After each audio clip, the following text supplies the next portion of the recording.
Ayun oh, meron pa rin. Hindi, meron talaga, boss. Kailangan natin, ayun, umilaw na naman.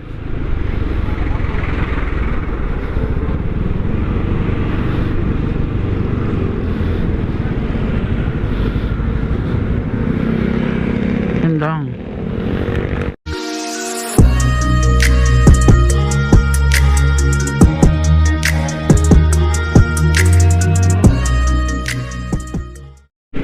Hello mga ka-Squammy, it's nice to be back. Ang tagal kong nabakante talaga kasi mayroong mga pangyayari sa atin na hindi kagandahan. Nagkaroon tayo ng Bell's palsy, kaya matagal tayong nabakante. So panoorin nyo to yung nangyari sa akin. Yan. Alright. And so pang 8 days ko na nakakaranas ng Bell's palsy. Yan. Pansin nyo, di ba? Medyo hirap bang magsalita. Pero compare mo dun sa first day or second day, medyo malaki na yung pagbabago. So, ano ba yung nangyayari sa akin? Yan, medyo tagilid pa ako magsalita. Nakikita nyo nga, yung bibig. Tapos, yan tingnan nyo yung mata ko. Hindi ko siya maano. Ganun lang yung pikit ko. Ayan. Tapos eto buo to. Tapos yung ilong ko tingnan nyo. Ito lang yung mapapalaki ko. Ayan. Hindi siya. Hindi ko pa siya nagagalaw. Tapos yung smile. Yan ang smile ko. Hindi yung ganyan. Yung ganyan. Ganon yung smile. So taking medicine na for 8 days, nagkaroon naman ng pagbabago. Tapos yun lang, medyo nakaka-stress talaga. And so alright, Ayan, napanood nyo na. So ito na, may ganap lang ako ngayon kasi kung mapapansin nyo, nag-check engine siya. Ayun o, umilaw na yung check engine nya. Kasi kagabi drive ko nga ito sa anong pauwi nung galing Mindoro, nalubak siya. So ang nangyari, umilaw na yung TCS, tapos yun, nag-off na yung TCS, nag-off na yun. Tapos even yung ABS umilaw din habang maandar. So yun na. Tapos kagabi ginamit ko yung itong X-Max kasi pagbukas ko ulit, ang kinabukasan nawala naman siya.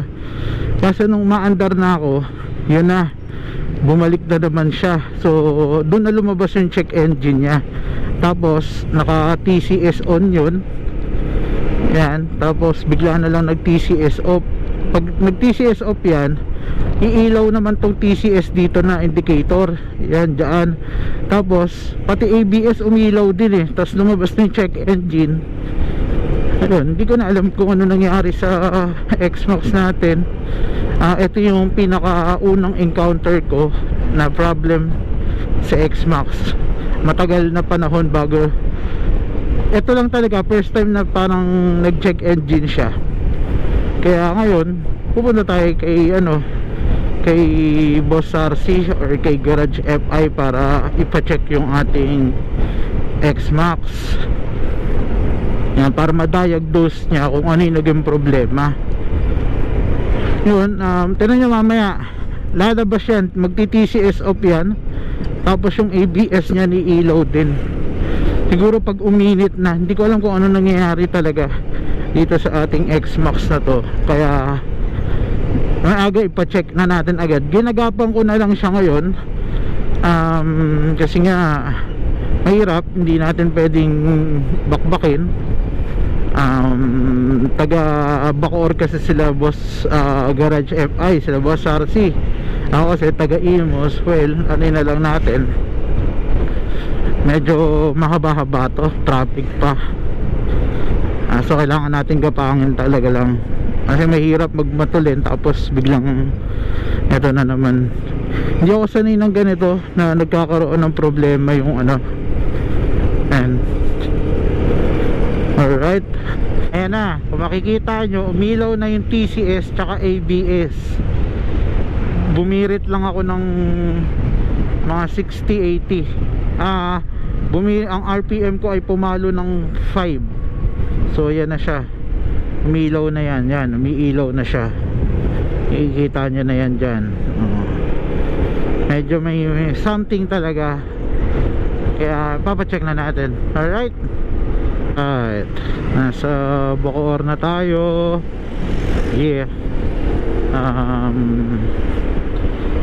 Papunta kasi tayo sa San Nicolas. Alam mo San Nicolas yung kay Boss RC eh. Sorry hindi ko lang ay, ayun ganda.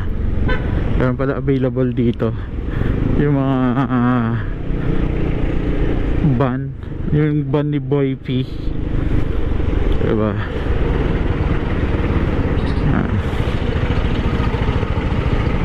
Nakaka-paranoid din pala pag ano talaga, no? May mga check engine na nakikita sa motor mo. Talagang takbong ano lang ako 40. Gawa ng nakaka-paranoid din tayo kung ano yung nangyari. Ayan, tinan nyo, nag TCS off na siya. Hindi ko yan mababago. Ano kaya nangyari talaga? Sana wag naman major. Nga pala, nabenta ko na rin yung yung Aerox ko kasi nalipat na naman ako ng area. So wala na tayo sa Mindoro, pero magmi-Mindoro loop pa rin naman ako. So hindi ko nakikailanganin ng isang motor, kaya binenta ko na rin siya. Kailangan din ng budget kasi syempre alam nyo na.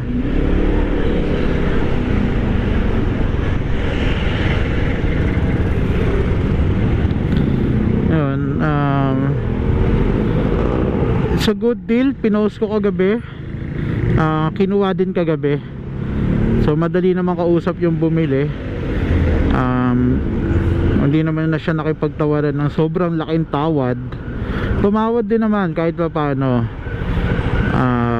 Nabigay naman natin ng onte, yung nag-meet halfway na lang. So yun. Alright,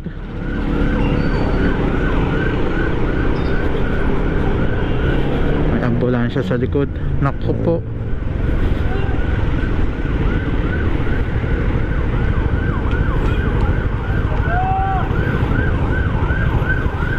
Dalian nyo, may ambulansya sa likod.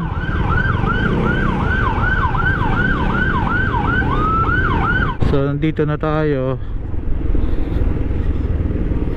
Alright, yan. Okay. Paano? Check ko kay Boss RC. Ito lumiilaw na kasi yung yung ABS, tapos nag-check engine siya, tapos pati yung TCS umilaw, nag-off. Dito na tayo ay Garage FI.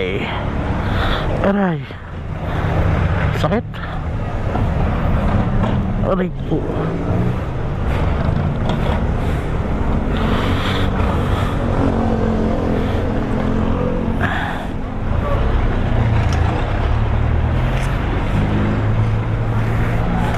Yan. Ha? Yan, kaya kay Boss RC ko dinala. Kompleto na siya ng gamit. Check ngayon. Ano yan, boss? Sa ECU na? Tingnan natin, boss, kung anong naging problema. Kung naka-record naman yan dito kung ba't nagkaroon ng error.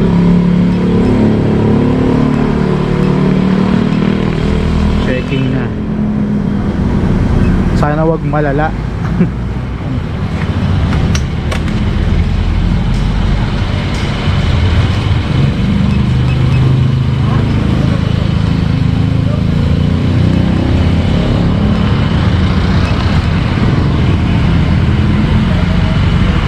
Ayun. Ano siya, boss? Tilted sensor.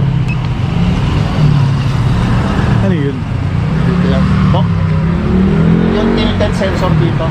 Baka bumagsak. Ayun na. Okay. Kumakalaw. Kumakalaw. Yun, ganun katulin. Trace agad. Huli agad. Diba? Yan, kaya sa mga naka X-Max, ayan. Lakas niya. Ay! Alright. Okay. Yun. Na-trace na agad. Maya, sisilipin namin. Yan, binaklas na yung upuan para makita yung kable ng sensor. Kasi wala namang putol eh. Traction, para matrace lang kung saan nagkakaroon ng problema.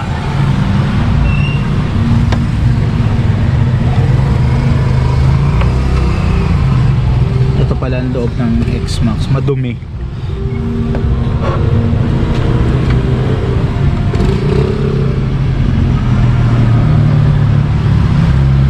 Naka-go works na pala to.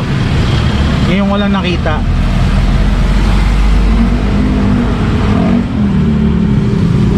Ayos.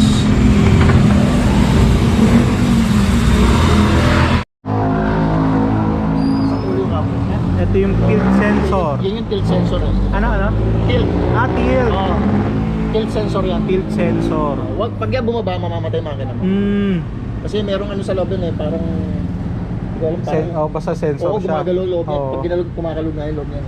Yan. Pero naka-ano siya eh, no? Nakapix eh. Nakapik siya.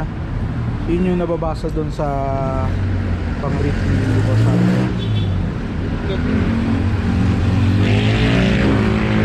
Tumurahin ko lang. dumi oh. Ganda na pala kadumi to.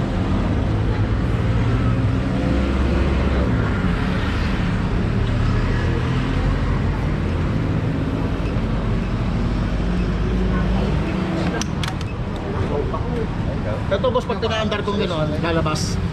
Pag ginandar mo na. Kahit malapit lang.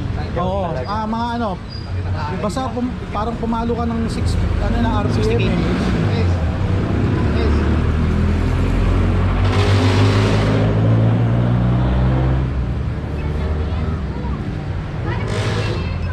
Masasi. Oy, meron ako ng handa. Yun oh. Wala na. Puta. Ito kaya yun? Nayanig ang TCS mo. Nayanig yan. So kailangan lang natin i-delete. Delete lang yung error. Okay na, wala lang. Ang dahil na routine ko, naalis makarating ko aniban. Hinataw ko na hinataw eh. At least ano na. Okay na. Kasi dati sabi mo, pag umandar ka, lalabas agad, di ba? Mga ano siguro basta Mga ilang meters. walang 1 kilometro. Walang 1 kilometro. Oo. Ito, naka 1 kilometro ako may git. Testingin ko lang dito pa. Ha? Sige. Testing pa.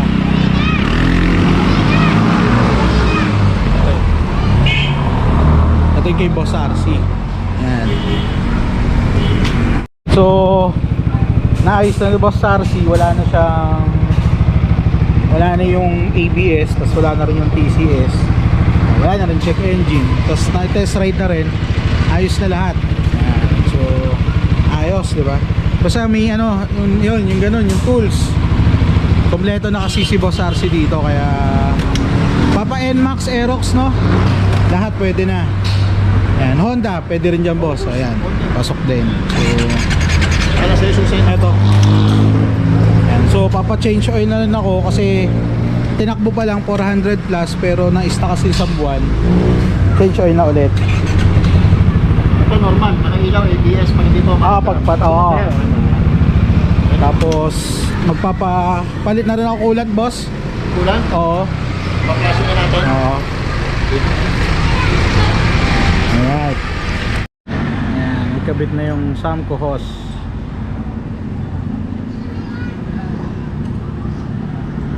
Kulang na lang natin yung engine bolt na lang.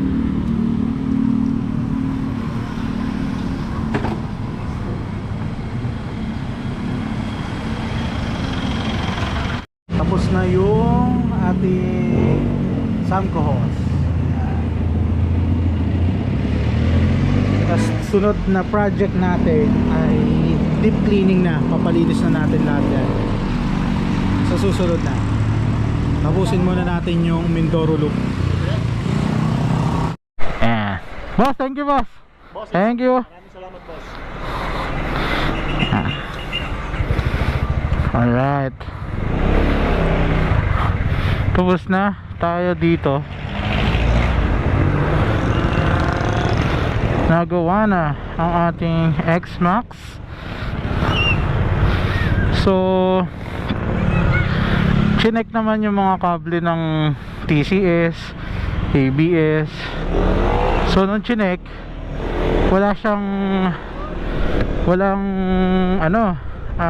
tawag dito, wala namang ngat-ngat or something, o nabalatan, wala namang ganon. Ngayon diniagnose na nung aparatos niya. Ngayon lumabas yung tilt sensor. Yung tilt sensor ang unable to start. Nung chinek naman, nag-okay na, dinilit na yung check engine. So tinest drive, wala nang, hindi na siya nag-check engine, hindi na siya nagti-TCS, nag-on. Hindi na umiilaw yung TCS tsaka ABS nya. So probably baka naalog lang yung traction, yung TCS tsaka yung ABS. As nag-check engine, siguro nung pinadrive ko to, napatagilid siya. Hindi niya na kasi habang ma-under to, tapos napabiglang tagilid ka, yun yung problema. Magkakaroon talaga siya ng check engine. So yan, then after nun, nagpa-change oil na rin tayo, even do na ang tinatakbo lang ng motor pa natin ay 400 plus pa lang. Nagpa-change oil na tayo kasi okay na.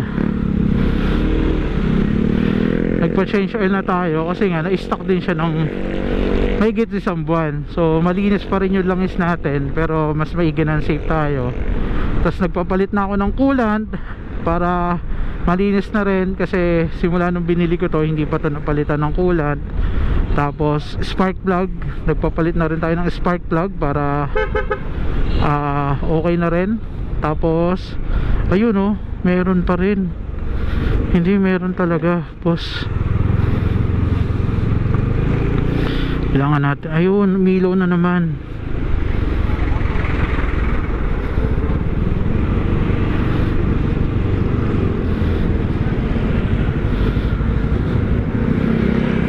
Yan lang. Ayan, so babalik natin to ulit bukas kay Boss RC, kasi kanina nung tinetest drive wala na siya tapos ngayon kanina bumalik na naman yung, ayan, tulad niya, nakailaw na tong ABS ko. So yung TCS mamaya iilaw din yan kasi galing na sa patay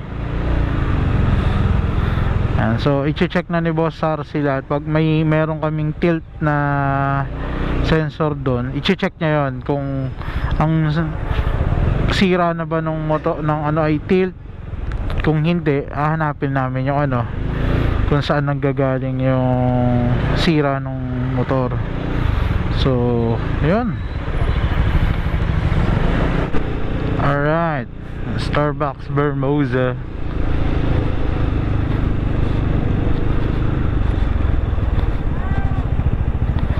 Asan kaya sila? Asan kaya sila? Wala. Ayan, NMAX muna sa akin ngayon.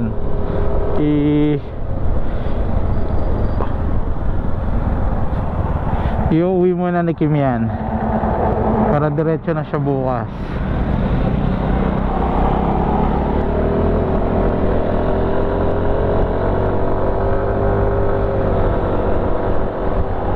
Alright.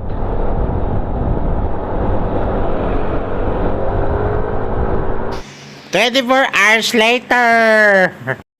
Yan, so magandang gabi mga ka-Squammy. Oy, ingay mo aso ka. Yan, so road test natin to ngayon. Gawa nung naging issue nga niya sa akin. Yung ABS umiilaw talaga yan sa umpisa. So pag umanda tayo mawawala yan. Tingnan natin kung mag-off yung TCS natin, tsaka yung ABS iilaw din. Titingnan natin ngayon kung ayos na ba siya. Alright.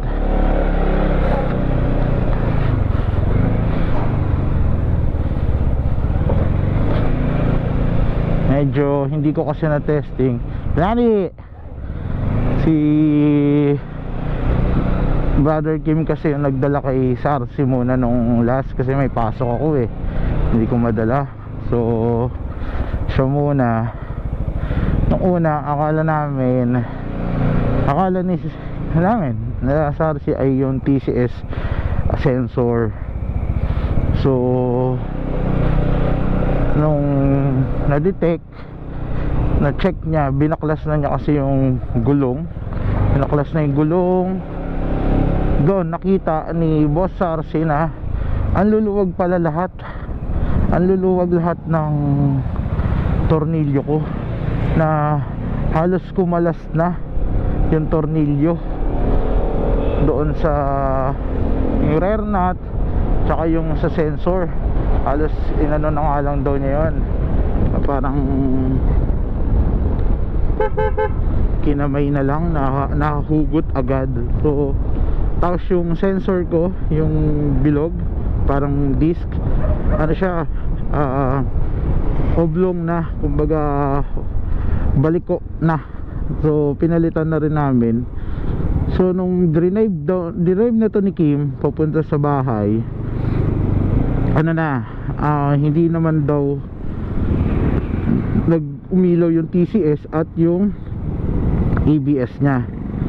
So gusto ko lang din muna i-testing ngayon kung okay na ba talaga, kasi kung hindi pa, eh baka umorder na tayo nung sensor, yung TCS sensor, yung panglikod. So malaan natin na road trip.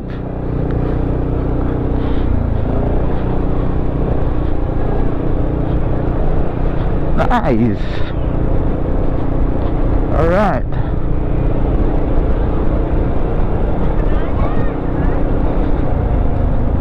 Lowerski.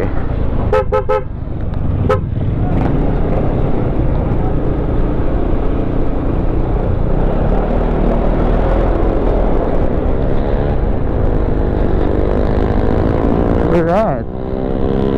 Ako ba tayo ng pasok pa ba? Isa. Pasok ba? So ayun na nga, nandito na rin tayo sa Kadiwa. Wala din talagang lumabas. So possible okay na talaga siya. Ready na ulit bumiyahe ng malayo. Alright. Pwede na tayo mag Mindoro Loop, diba? So umikat na lang din ako dito sa Kadiwa para makita yung ganda ng ginawa dito sa Dasma. Lagi naman ganito, yearly naman to ginagawa dito. And tsaka may remembrance kasi ko dito na binalikan ko. Dito ako na aksidente ng big bike. Yan. And dito mismo. And dito ako na aksidente. So alright, no?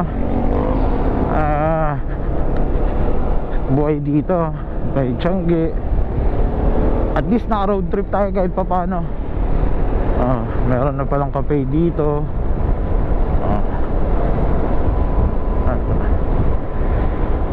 So ito ngayon ang Dasma. Ayan.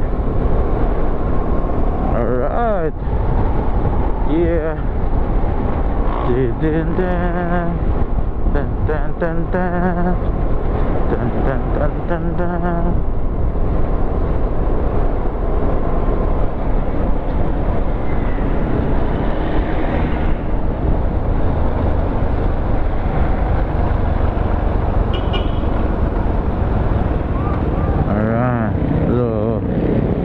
Patuloy na. So yan, hanggang dito na tayo mga ka-Squammy. Salamat sa panonood. Yeah.